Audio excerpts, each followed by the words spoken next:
Now, the person who I know you just heard from, Secretary Sebelius, she is doing an incredible job of implementing this act. Really, really incredible job.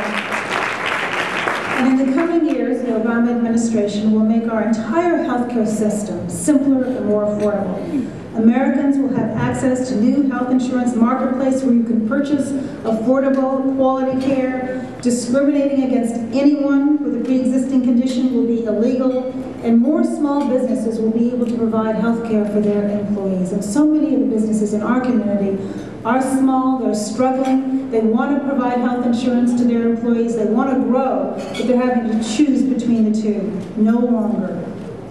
I know Secretary Sebelius pointed out that there are still significant health disparities in our country. Her new report found that African Americans have higher hospitalization rates for influenza than any other population, and African American children are more than 4 times as likely to die of asthma. So we've made progress, but we have a long way to go.